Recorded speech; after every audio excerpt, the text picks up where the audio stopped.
ब्रह्म सूत्र के तृतीय अध्याय के तृतीय पाद के 24वें अधिकरण का विचार हम लोग कर रहे हैं। इस अधिकरण के विस्तृत स्वरूप को बताने वाले भाष्य का विचार चल रहा है। भाष्य में भाष्यकार भगवान इस अधिकरण के विषय के रूप में बृहदारण्यक उपनिषद के पंचम ब्राह्मण के पंचम अध्याय के चतुर्थ ब्राह्मण तथा पंचम ब्राह्मण के वाक्य बता चुके हैं। स योह ये तम महद यक्षम प्रथमजम वेद सत्यम ब्रह्म इत्यादि पंचम अध्याय का जो चतुर्थ ब्राह्मण है उसमें यक्षत्वादि गुणक सत्य ब्रह्म की उपासना बताई है और नाम भी बताया हुआ है सत्य। इस प्रकार और सत्य नाम के अक्षरों की भी उपासना बताई गई चौथे ब्राह्मण में। तो बृहदारण्यक उपनिषद के 5वें अध्याय का चतुर्थ ब्राह्मण नाम सहित यक्षत्वादि गुणों से विशिष्ट ब्रह्म की उपासना बता रहा है। और पंचम अध्याय का पंचम ब्राह्मण जो चतुर्थ ब्राह्मण में प्रकृत अर्थ है उसी के परामर्शक तत् यत् तत् सत्यम इत्यादि सर्वनामों का प्रयोग करके जो चतुर्थ ब्राह्मण में उपास्य के रूप से बताया गया ब्रह्म है उसी का उपास्यत्वेन रूपेण आकर्षण करके उपासना वहाँ पर बताई गई।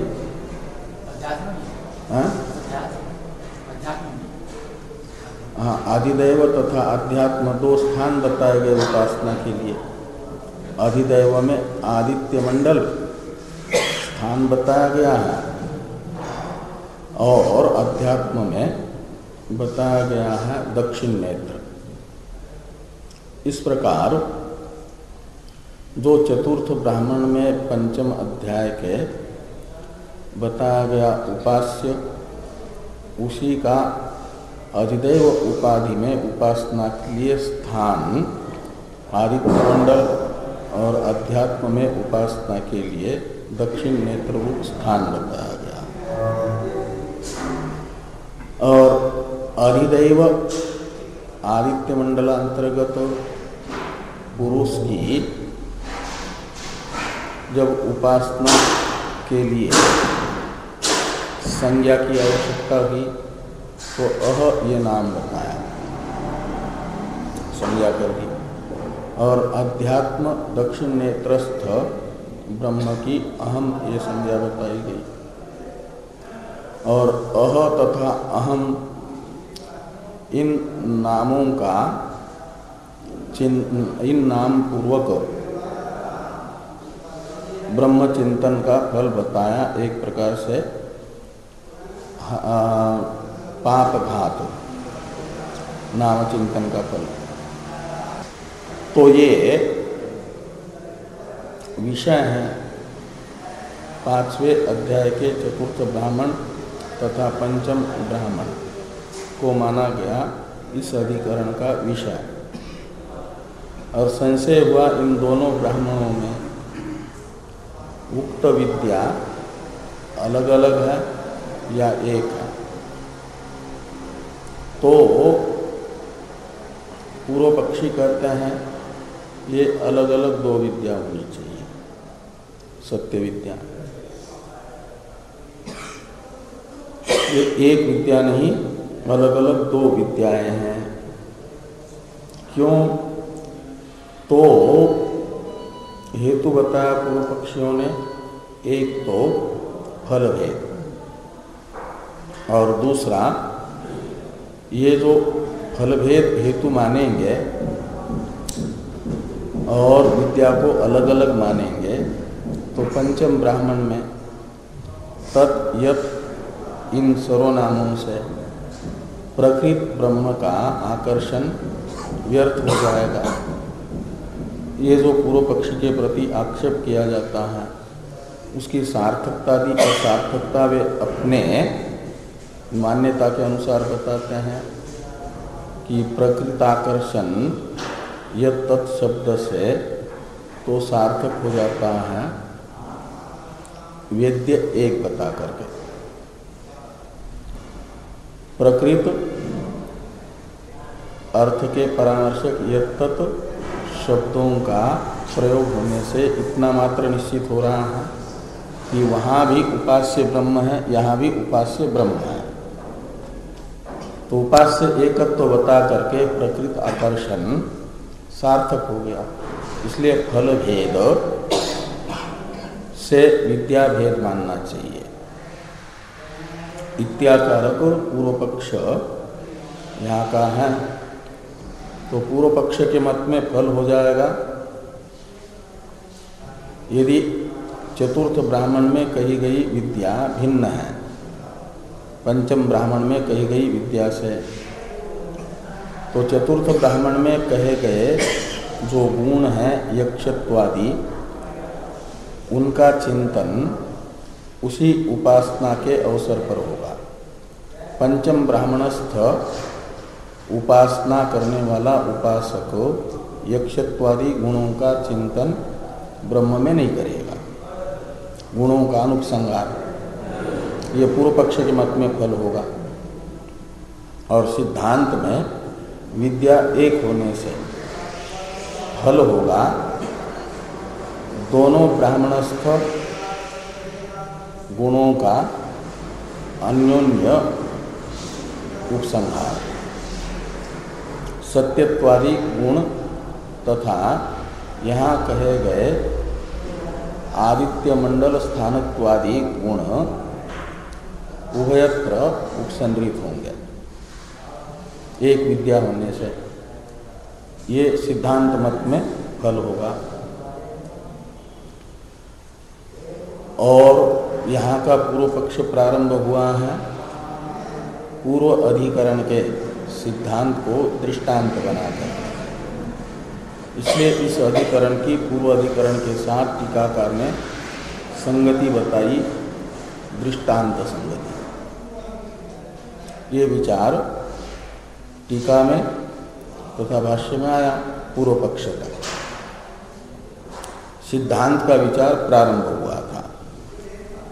तो इस पर ये दोनों ब्राह्मणस्थ विद्याएं भिन्न भिन्न हैं इत्याकारक पूर्व पक्ष प्राप्त होने पर एवं प्राप्ते ब्रूमः इत्यादि से भगवान भाष्यकार ने सिद्धांत बताना प्रारंभ किया है सूत्र के आधार पर। और सिद्धांति का कहना है कि यहाँ एक ही विद्या है, अलग अलग विद्या नहीं है। क्यों एक ही विद्या है? तो प्रकृत आकर्षण ये सिद्धांति हेतु बताते हैं। तत् यत् तत्सत्यम इत्यादि वाक्यस्थ सर्वनामों से चतुर्थ ब्राह्मणस्थ सत्य ब्रह्म का ही अनुवर्तन होने से उपास्य के रूप से। तो इस प्रकार ये उपास्य आत्मक रूप एक होने से विद्या एक हो जाएगी, ये सिद्धांति का अभिप्राय है। और एक विद्या है ये, इस पर हम लोग चर्चा कर रहे हैं। तो टीका में टीकाकार ने भी यही सब सिद्धांत के भाष्य का अर्थ करते समय बताया है।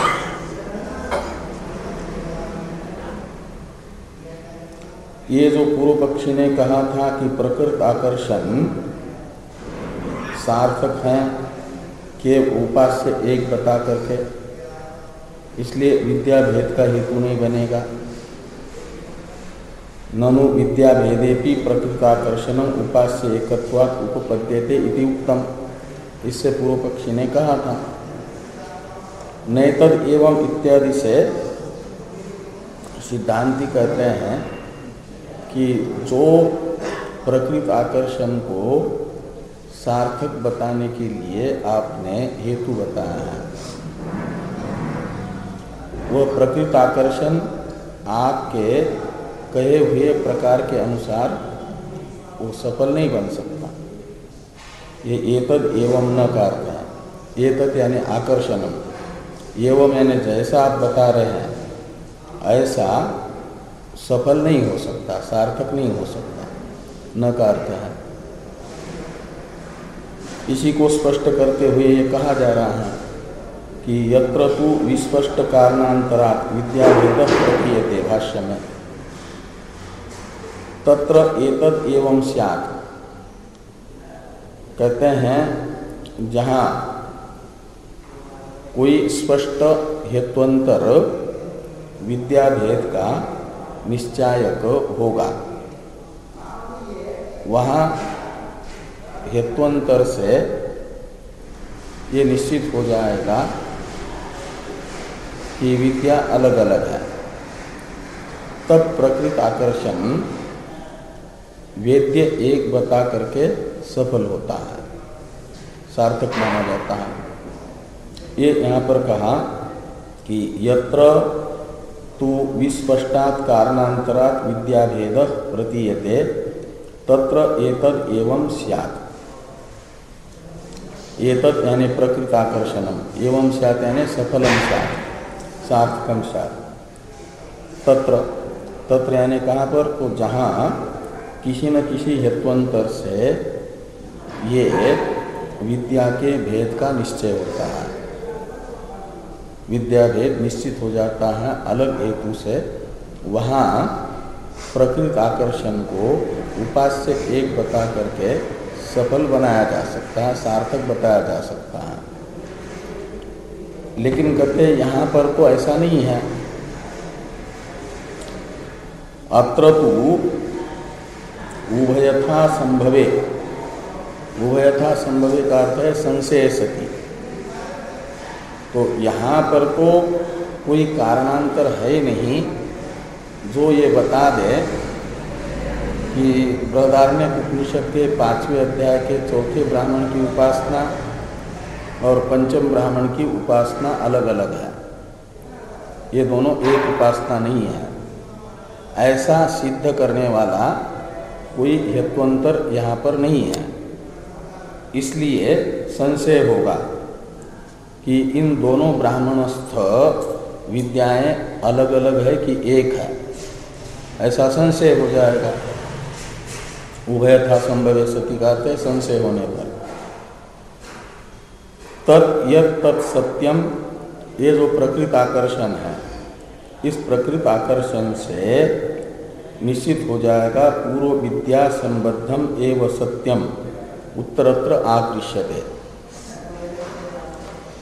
तो पूर्व विद्या यानी चतुर्थ ब्राह्मणस्थ उपासना और उससे संबद्ध जो उपास्य हैं उसी का पंचम ब्राह्मण में अनुवर्तन हो रहा है। इसलिए वेद्य एकत्व का निश्चय हो जाएगा और वेद्य एकत्व विद्या एकत्व का निश्चय होता है। इसलिए विद्या एक है, एक विद्यात्व का निश्चय हो जाएगा, कोई कारणांतर न होने से। और शांडिल्य विद्या दहर विद्यादि में कारणांतर है प्रकरण भेद, ये कारणांतर है। इसलिए वहाँ पर तो वेद्य एक होने से ये प्रकृत आकर्षण आदि को सार्थक बताया जा सकता है। थोड़ी टीका है, टीका को देखिए। नैतद इस प्रतीक के बाद की जो भाष्य में लिखा है कि कारणांतरात् विद्याभेद यत्र, वहाँ कारणांतर शब्द का अर्थ कर रहे हैं कि कारणांतरम प्रकरण भेदादिकम, कारणांतर है प्रकरण भेद और आदि शब्द से रूप भेद इत्यादि, ये विद्या भेद के हेतु होते हैं। रूप भेद, प्रकरण भेद, वाक्य आदि, इनसे विद्या का निश्चय, विद्या भेद का निश्चय जहाँ होगा वहाँ पर तो प्रकृत आकर्षण को इस प्रकार सार्थक बताया जा सकता है, जैसा पूर्व पक्षी बता रहे हैं। ये कह रहे हैं और एवं विद्या भेदे अपि एतत् उपास्य ऐक्य ज्ञानम स्यात् अत्र तु उभयथा संभवे। तो ये जो एतत् एवं स्यात् में एवं शब्द का अर्थ करते हैं विद्या भेदे की, एतत् यानी उपास्य ऐक्य ज्ञानम स्यात्, विद्या अलग अलग होने पर भी उपास्य के एकत्व का निश्चय हो जाएगा। जहाँ किसी दूसरे हेतु से विद्या के भेद का निश्चय होगा वहाँ वो पूर्व पक्षी जो अन्यत्र हेतु, दूसरे हेतु से विद्या भेद है, वहाँ ये न्याय लगा सकते हैं प्रकृत आकर्षण का सार करके। लेकिन यहाँ पर तो कहते हैं ऐसा नहीं है, सिद्धांत कह रहे हैं अत्र तु उभयथा संभवे, भाष्य में उभयथा संभवे शब्द था, उसका अर्थ करते हैं टीकाकार विद्या ऐक्य नानात्व संशय, ये उभयथा संभवे का अर्थ कर दिया भाष्यस्थ का मतलब विद्या एक है कि अनेक है, इस प्रकार का संशय होने पर किसी दूसरे कारण से विद्या एकत्व का या भेद का निश्चय नहीं हो पा रहा है, तो वहाँ प्रकृत आकर्षण ही विद्या एकत्व का निश्चय करेगा। ये कह रहा है कि सत्यम इति उपास्य रूप ऐक्य ज्ञानात् विद्या ऐक्य निश्चय इति अक्षरार्थ। तो यहाँ पर जो तत्सत्यम, इससे विद्या उपास्य के एकत्व का निश्चय हो रहा है। वह उपास्य एकत्व निश्चय विद्या एकत्व निश्चय का हेतु बनेगा। ये भाष्यस्थ इन शब्दों का अर्थ निकला। अब यत् पुनः इत्यादि की अवतरण टीका है, इस टीका को देखिए। भाष्य में आ गया ना कि यत् पुनरुक्तम फलांतर श्रवणाद इत्यादि, इसकी अवतरण टीका है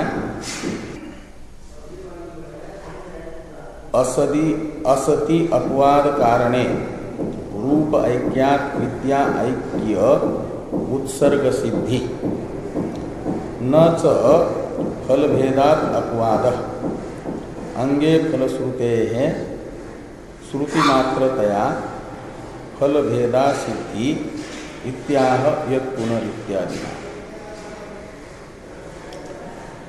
तो सिद्धांती ये कह रहे हैं कि असदि अपवाद कारणे रूप ऐक्यात् विद्या ऐक्य उत्सर्ग, ये एक सामान्य नियम है। उत्सर्ग का अर्थ होता है सामान्य नियम। क्या कि यदि रूप एक हो जाए तो विद्या एक होगी। विद्या का रूप माना जाता है वेद्य को यानी उपास्य को। अलग अलग प्रकरण में कही गई विद्या भी एक होगी यदि रूप, विद्या का रूप एक हो और वो रूप होता है उपास्य। तो रूप ऐक्यात् विद्या एकत्व निश्चय, ये सामान्य नियम है। लेकिन कब? यदि सामान्य नियम का कोई अपवाद न, और अपवाद माना जाता है प्रकरण भेदादि जो विद्या भेदक हेत्वंतर हैं उनको अपवाद माना जाता है। एक सामान्य नियम है कि वेद्य रूप एक हो तो विद्या एक है, ऐसा है सामान्य नियम है। और इस सामान्य नियम का अपवाद करने वाले यदि कोई न हो तो यह सामान्य नियम लागू होगा। तो यहाँ पर कोई अपवाद नहीं दिख रहा है। बृहदारण्यक उपनिषद के पंचम ब्राह्मण के पंचम अध्याय के चौथे ब्राह्मण और पांचवें ब्राह्मणस्थ विद्या का वेद्य रूप एक है, इसलिए विद्या एक होगी। इस सामान्य नियम का अपवाद कोई उपलब्ध नहीं हो रहा है। अपवाद होता है प्रकरण भेदादि हेत्वंतर। वह अपवाद यहाँ पर उपस्थित न होने से उस सामान्य नियम के आधार पर ये निश्चय किया जाएगा दोनों ब्राह्मणस्थ विद्याएं एक हैं। तो कहा अपवाद यदि हो तो फिर इस उत्सर्ग को त्यागा जाएगा। उत्सर्ग कहते हैं सामान्य नियम। तो ये फल भेद तो अपवाद है। चतुर्थ ब्राह्मण में लोकजय फल बताया, पंचम ब्राह्मण में पापघात फल बताया, तो ये फल भेद अपवाद हो जाएगा। ऐसा यदि पूर्व पक्षी कहना चाहेंगे तो सिद्धांती कहते हैं कि ये फल भेद केवल अर्थवाद है। पंचम ब्राह्मण में जो पापघात फल बताया है वह अंग ज्ञान का फल बताया है। जो अधिदैव उपाधिक आदित्य मंडलस्थ पुरुष का अह ये नाम बताया, इस नाम ज्ञान का नाम चिंतन का फल है पापघात। और अध्यात्म दक्षिण नेत्रस्थ पुरुष का जो अहम ये नाम बताया, इस नाम का फल है ये पापघात। तो ये अह और अहम ये जो नाम है, ये नाम है विद्या के अंग। और अंग का फल बताने वाला जो वाक्य होता है उसे माना जाता है अर्थवाद। तो अर्थवाद फल भेद अर्थवाद होने से वह विद्या के एकत्व को बताने वाला जो सामान्य नियम है उसका अपवाद नहीं बनेगा। ये सिद्धांति का अभिप्राय है। वो सब अभिप्राय यहाँ पर टीका में टीकाकार ने बताया है। इसलिए कहते हैं कि असति अपवाद कारणे रूप ऐक्यात् विद्या ऐक्य उत्सर्ग सिद्धि न च फल भेदात अपवाद। फल भेद को लेकर के ये यानी फल भेद ये अपवाद इस सामान्य का नहीं हो पाएगा, सामान्य नियम का। क्यों कहते अंगे फल श्रुते है श्रुति मात्रतया। यह श्रुति मात्रतया का अर्थ है अर्थवाद होने से फल भेदा सिद्धि, फल भेद सिद्ध नहीं होगा, क्योंकि अर्थवाद का तात्पर्य स्वार्थ में नहीं होता है। इसलिए कहते हैं कि फल भेद रूप जो अपवाद बताया जा रहा है उस अपवाद की सिद्धि नहीं होगी, असिद्धि होगी। इस अभिप्राय से सिद्धांती ये कह रहे हैं पूर्व पक्षी के कथन का अनुवाद करके। पूर्व पक्षी का एक कथन था, उसका पहले अनुवाद किया जा रहा है भाष्य में। यद पुनरुक्तम फलांतर श्रवणात् विद्यांतरम इति अत्र उच्यते। तो ये जो पूर्व पक्षी ने कहा था कि चतुर्थ ब्राह्मणस्थ विद्या में जो लोक जयात्मक फल बताया गया उससे भिन्न पाप घातु फल पंचम ब्राह्मणस्थ विद्या में सुना जा रहा है, इसलिए पंचम ब्राह्मणस्थ विद्या को भिन्न विद्या माना जाए। ऐसा जो पूर्व पक्षी ने पहले कहा था अपना मत स्थापित करते समय, सिद्धांती कहते हैं इसके विषय में हमारा ये कथन है, अत्र उच्यते अस्माभि, हम लोगों के द्वारा ये बात कही जाती है। तस्योपनिषद अहम इति च अंगांतर उपदेशस्य स्थावकम इदम फलांतर श्रवणम इति अदोष। तो ये जो फलांतर श्रवण है, पाप घातु फल को बताने वाला वाक्य है, वह तस्य उपनिषद, इसमें तस्य सर्वनाम उपास्य ब्रह्म का परामर्शक है।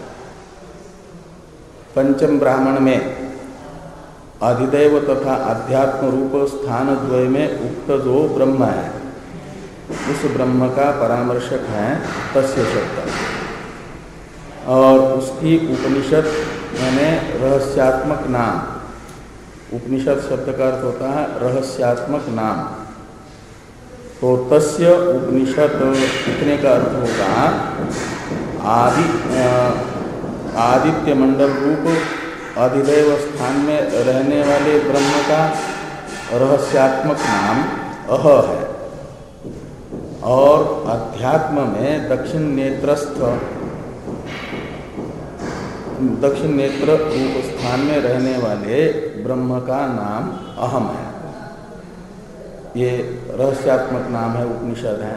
तो तस्य उपनिषद अहम इति, तो ये दो अंग बताए, नाम होता है अंग उपास्य ब्रह्म का, जो अह और अहम, ये दो नाम बताए। इन दोनों नामों को कहा जा रहा है अंग, नामात्मक अंग। और इस अंगांतर उपदेश का यानी नामांतर की जो उपासना बताई, अह इत्यादि नामों से जो उपासना बताई है, अंग चिंतन बताया है, उसकी स्तुति मात्र करने वाला वह पाप घातात्मक फल बताने वाला वाक्य है। ये कहा कि स्थावकम यानी स्तुति करने वाला। इदम फलांतर श्रवणम, फलांतर श्रवण से लेना पाप घात रूप फल को बताने वाला वाक्य, वह स्तुति है। इति अदोष, इस प्रकार ये ऐसा मानने से दोष नहीं होता। जो पूर्व पक्षी को दोष दिख रहा है फल भेद रूप अपवाद है करके, वह दोष नहीं रहेगा। इसलिए क्या होगा, सीधे जो उत्सर्ग है सामान्य नियम, उस सामान्य नियम के आधार पर ये निश्चय किया जाएगा कि दोनों विद्याएं एक हैं। अब थोड़ी टीका है, इस टीका को देखिए, फिर अपिच इत्यादि का अवतरण आ रहा है आगे। पहले एक पुनर् से लेकर के अत्र उच्यते तक जो बात कही गई उसका अभिप्राय बता रहे टीकाकार। किंच यत्र प्रधान विधौ एवं काम इति फलं श्रुतम तत्र प्रधान फलेन एव अंगानां फलाकांक्षा निवृत्ते अंगे फलश्रुतेः स्तुतिमात्रत्वम् इह तु प्रथमजं सत्यं ब्रह्म इति वेद इति प्रधान विद्या विधिस्थत्वं लोकजय फलस्य अभ्युपेत्य अस्माभिर्नाम रूपांगस्य फलश्रुतेः स्तुतित्वम् उक्तम्। तो ये कह रहे हैं, ये एक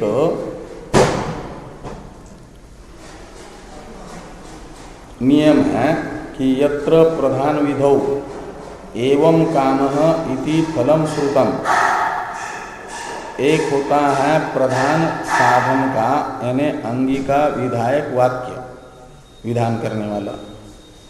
और प्रधान अंगी के विधान करने वाले वाक्य में यदि फल का बोधक एवं काम इत्यादि शब्द होगा, जैसे स्वर्ग कामो यजेत, यहाँ पर एवं काम में एवं शब्द से स्वर्ग को लीजिए, काम का अर्थ है चाहने वाला, तो स्वर्ग को चाहने वाला याग करें। तो यहाँ स्वर्ग काम ये फल को बताने वाला वाक्य है। स्वर्ग फल है, याग साधन है।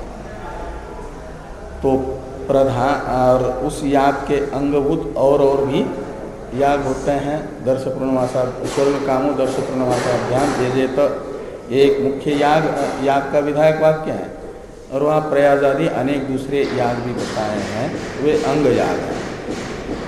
तो उन अंगों का फल बताने वाला वाक्य स्तुति माना जाता है कर्मकांड में। ये कर्मकांड का नियम है।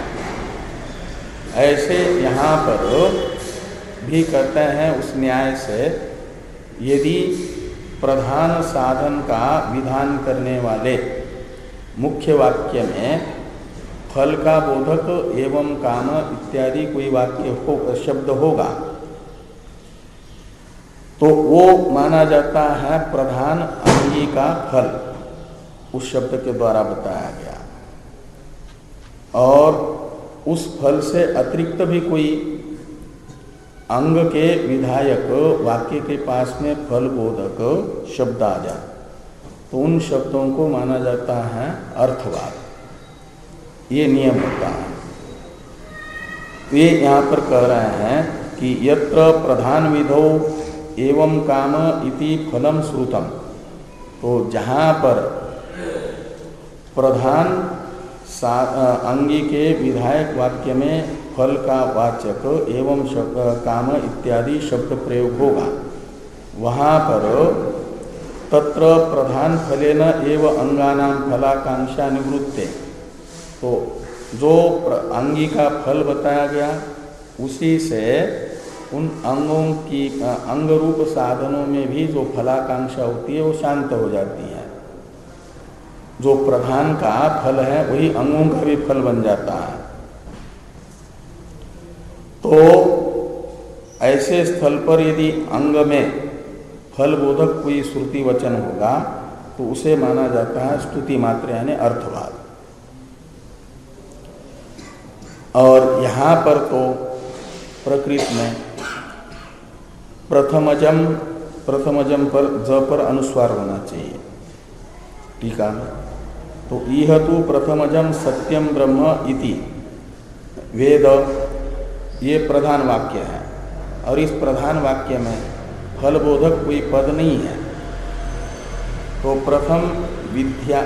प्रधान विद्या विधिस्तत्वम लोकजय, हम ये समझ रहे हैं चतुर्थ ब्राह्मणस्थ जो फल बोधक वाक्य है, लोकजय रूपी फल को बताने वाला वाक्य, वह प्रधान जो अंगी है सत्य विद्या उसका फल है।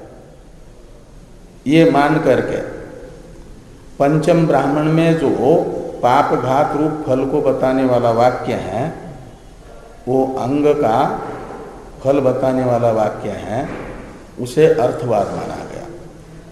क्या समझ करके कि प्रधान अंगी का विधायक वाक्य तो चतुर्थ ब्राह्मण है, और उस चतुर्थ ब्राह्मण में लोकजय रूप जो फल बताया गया वह अंगी का फल है, और वही फल, और बाकी पंचम ब्राह्मण में तो अंग बताए जा रहे हैं। आदित्य मंडल रूप एक स्थान, दक्षिण नेत्र रूप एक स्थान, और ये अहम इत्यादि नाम ये सब अंग हैं। और इन अंगों में बताया गया जो फल है वह फल हो जाएगा अर्थवाद, क्योंकि प्रधान विद्या का फल तो लोकजय रूप पहले ही चतुर्थ ब्राह्मण में आ गया है। ये समझ करके हमने सिद्धांती कह रहे हैं ये पाप घात रूप फल को बताने वाले वाक्य को अर्थवाद माना है। तो प्रथम विद्या विधिस्तत्वं लोकजय फलस्य अभ्युपेत्य अस्माभिर नाम रूप अंगस्य फलश्रुतेः स्तुतित्वम उक्तम। हमने ये फल स्तुति मानी है, फलश्रुति को स्तुति मात्र माना है। फलश्रुति है पापघात रूप फल को बताने वाला वाक्य, वह स्तुति है ऐसा माना लोकजय को मुख्य अंगी का फल मान करके। ये एक समाधान दिया। और वस्तु तस्तु इत्यादि से ये बताया जा रहा है कि टीका में है आगे, वस्तु तस्तु प्रधान विधौ अपि एवं काम पदाभावात् रात्रि सत्र न्यायेन फले कल्पनीये सति प्रधाने तद अंगे वा यत् किंचित फलम श्रुतम तस्य सर्वस्यापि श्रुतत्व अविशेषा जातेष्टि फल न्यायेन समुचित्य एक प्रधान फलत्व कल्पनात् फल भेदो असिद्ध इत्याह अपिचैति। पहले तो फल भेद मान करके फल भेद अपवाद नहीं हो सकता उत्सर्ग का, ये बात कही है। अब सिद्धांती ये कहते हैं वस्तु तस्तु देखा जाए तो फल भेद सिद्ध भी नहीं होता। पहले तो फल भेद मान करके जो पाप घात रूप फल को बताने वाला वाक्य है वह आपका फल अर्थवाद है, ऐसा समाधान दिया। और उत्सर्ग का अपवादो नहीं होगा ये कहा। अब आगे ये कह रहे कि फल भेद की भी सिद्धि नहीं होगी। फल भेद की सिद्धि क्यों नहीं होगी? तो कहते इसलिए कि जो यहाँ पर प्रधान विद्या है वो है सत्य विद्या, सत्य नामक ब्रह्म की उपासना। और वो जो सत्य विद्या है उसका विधान करने वाला जो वाक्य है, उस वाक्य में भी एवं काम यह शब्द नहीं है फल का बोधक। इसलिए वहाँ तो सीधा इतना ही है कि ये क्या नाम आपका ये प्रथमजम महत् यक्षम प्रथमजम सत्यम ब्रह्म वेद। यहाँ कोई एवं काम यानी लोक जय काम सत्यम ब्रह्म वेद ऐसा, वहाँ लोक जय काम ऐसा पद प्रयोग नहीं है। पद प्रयोग न होने के कारण वहाँ प्रधान विधि में ही क्या फल होगा, यक्षत्वादि गुणक सत्य ब्रह्म की उपासना का क्या फल होगा, इस प्रकार का प्रश्न उपस्थित होता है। तो फिर फल की कल्पना करनी पड़ेगी। फल की कल्पना करने के लिए पूर्व मीमांसा में एक न्याय आता है, पूर्व मीमांसा दर्शन में। उस न्याय का नाम यहाँ पर बताया रात्रि सत्र न्याय। रात्रि सत्र का विचार किया गया। रात्रि सत्र का विधान करने वाले वाक्य में भी एवं काम इत्यादि शब्द प्रयोग न होने से रात्रि सत्र याग का क्या फल होगा, इस प्रकार की आकांक्षा हुई तो फल की कल्पना करनी पड़ती है। जहाँ प्रधान साधन के विधायक वाक्य में फल को बताने वाला कोई शब्द प्रयोग न हो, वहाँ पर फल की कल्पना करनी पड़ती है। उसी प्रकरण में आसपास में फल का बोधक कोई वाक्य यदि है तो फल की कल्पना करनी पड़ती है। वो यहाँ पर कह रहे हैं कि प्रधान विधो अपि एवं काम पदाभावात् रात्रि सत्र न्याय न फले कल्पनीय सती। तो रात्रि सत्र को आधार बना करके रात्रि सत्र न्याय को फल की कल्पना करनी पड़ेगी प्रधान साधन के लिए, क्योंकि प्रयोजन विना मंदोपि न प्रवर्तते। बिना फल के तो शास्त्र कहेगा तब भी मूढ़ व्यक्ति की भी प्रवृत्ति नहीं होती, तो विवेकी व्यक्ति की तो प्रवृत्ति होगी ही नहीं जब तक शास्त्र में बताए हुए साधन विशेष का फल ज्ञात नहीं होगा। तब तक शास्त्र ये साधन करो ऐसा कहेगा तब भी साधक की प्रवृत्ति नहीं होगी, क्योंकि निष्प्रयोजन प्रवृत्ति कोई नहीं करता है। इस अभिप्राय से और जिस साधन को तो बताने वाला वाक्य है शास्त्र में, लेकिन फल को बताने वाला नहीं है, वहाँ फिर फल की कल्पना करनी पड़ेगी। तो कहते हैं फले कल्पनीय सति प्रधाने तद अंगे वा यत्किंचित फलम श्रुतम तस्य सर्वस्यापि श्रुतत्व अविशेषात्, तो फिर प्रधान साधन के प्रकरण में और उस प्रधान के अंग विधायक प्रकरण में जहाँ कहीं पर भी फल बताया गया है वो दोनों भी स्थल पर चाहे प्रधान का फल बताने वाला या आपके अंग का फल बताने वाला वाक्य हो, दोनों में श्रुतत्व रूप समानता होने से एक जातिष्टि फल न्याय आता है पूर्व मीमांसा में। उस न्याय के आधार पर माना जाएगा वो फल बोधक जो वाक्य हैं अनेक, वे सब मिलकर के एक प्रधान अंगी के ही फल को बताएंगे। ये जातिष्टि फल न्याय बताता है। उसके आधार पर ये कहा जा रहा है कि तस्य सर्वस्यापि श्रुतत्व अविशेषात् जातिष्टि फल न्यायेन समुचित्य एक प्रधान फलत्व कल्पनात्। तो चतुर्थ ब्राह्मण में जो लोकजय रूप फल बताया गया और पंचम ब्राह्मण में जो अंग का फल बताया गया है पापघात, इन दोनों को भी एकत्रित करके एक जो अंगी रूप विद्या है उसके फल के रूप में बताया जाएगा।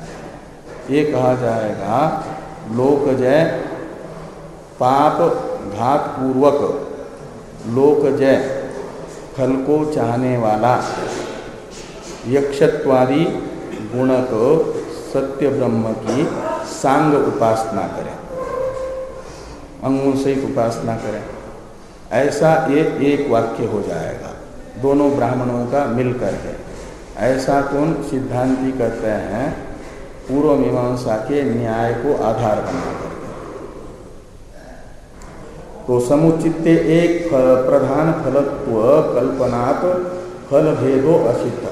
इस प्रकार ये प्रधान एक अंगी का ही फल दोनों भी हो गए, पाप ध्वंस पूर्वक लोकजय, ये एक ही फल हुआ। तो फल भेद रूप अपवाद की सिद्धि ही नहीं होगी। ये कह रहे हैं कि फल भेदो असिद्ध इत्याह। इस अभिप्राय से सिद्धांती ये वाक्य लिखते हैं आगे वाला कि अपि च अर्थवादात् एव फले कल्पयितव्ये सति विद्या एकत्वे च अवयवेषु श्रूयमानानि बहुनि अपि फलानि अवयविन्याम एव विद्यायाम उपसंगर्तव्यानि भवन्ति। जब प्रधान विद्या का विधान करने वाले वाक्य में उस विद्या का फल बताने वाला कोई शब्द नहीं होता, तो वहाँ पर अर्थवादात्मक वाक्य से ही फल की कल्पना करनी पड़ती है। तो अर्थवादात एवं फले कल्पयितव्ये सति फल की कल्पना करनी पड़ रही हो जहाँ, तो वहाँ अवयव में यानी अंगों में, अवयव शब्द यहाँ अंग का वाचक है, तो अंगों में श्रुत जो फल है अवयवेषु श्रूयमानानि बहुनि अपि फलानि, अनेक फल भी वे सब के सब एक जो अवयवी विद्या है, अवयवी कहते हैं अंगी को, प्रधान विद्या को, तो उस प्रधान विद्या में ही उपसंगर्तव्यानि भवन्ति, वो प्रधान विद्या के ही फल माने जाते हैं। इसलिए लोकजय फल और पापघात फल ये कोई अलग अलग एक प्रधान का फल हो और एक अंग का फल हो ऐसा नहीं है, अपितु दोनों मिलकर के एक प्रधान अंगी का ही फल है। इसलिए फल भेद तो सिद्ध ही नहीं हुआ। फल भेद सिद्ध न होने से वो जो सामान्य उत्सर्ग बताया गया था न्याय, कि जहाँ कोई विद्या का भेदक नहीं हो, कारणांतर असति अपवादे, रूप एक है यदि तो विद्या एक होगी, वेद्य एक होगा तो विद्या एक होगी। ये जो उत्सर्ग है ये उत्सर्ग बना रहेगा, इसका कोई अपवाद फल भेदात्मक भी सिद्ध नहीं होगा। फल भेदात्मक अपवाद भी सिद्ध न होने से, वेद्य एक होने से विद्या एक है, ये जो सामान्य नियम है, इस नियम के आधार पर दोनों ब्राह्मणों में कही गई विद्या एक है, ये निश्चय हो जाएगा। यही निश्चय यहाँ पर बताया जा रहा है कि तस्मात् सा एव इयम एका सत्य विद्या तेन तेन विशेषेण उपेता आम्नाता इत्यतः सर्वे एव सत्यादयो गुणा एकस्मिन् एव प्रयोगे उपसंहर्तव्या। तो तस्मात् यानी उस उत्सर्ग के आधार पर असति अपवादे रूप ऐक्य विद्या एकत्वम, ये जो उत्सर्ग है, इस उत्सर्ग के आधार पर सा एव इयम एका विद्या, यानी चतुर्थ ब्राह्मण में कही गई जो सत्य विद्या है वही पंचम ब्राह्मण में भी कही जा रही है। इसलिए वो अलग अलग विद्या नहीं है, एक ही सत्य विद्या है। तेन तेन विशेषेण उपेता अम्नाता, तेन तेन विशेष से लेना तत्तद्गुण, चतुर्थ ब्राह्मण में यक्षत्वादि गुण बताए गए उसी सत्य ब्रह्म की विद्या में, और पंचम ब्राह्मण में आदित्य मंडल तथा दक्षिण नेत्रादि स्थान रूप गुणों को बताया जा रहा है। अह और अहम रूपी नामात्मक गुणों को भी बताया जा रहा है। इसलिए उन दोनों ब्राह्मणों में उक्त सब गुणों को मिला करके एक उपास्य ब्रह्म होगा और उसकी उपासना भी एक होगी, ये यहाँ पर कहा गया। इसलिए सत्यादि सभी गुण दोनों ब्राह्मणों में कहे गए एक ही विद्या में उपसंहर्तव्य है, उनका उपसंहार करना है, ये कहा गया।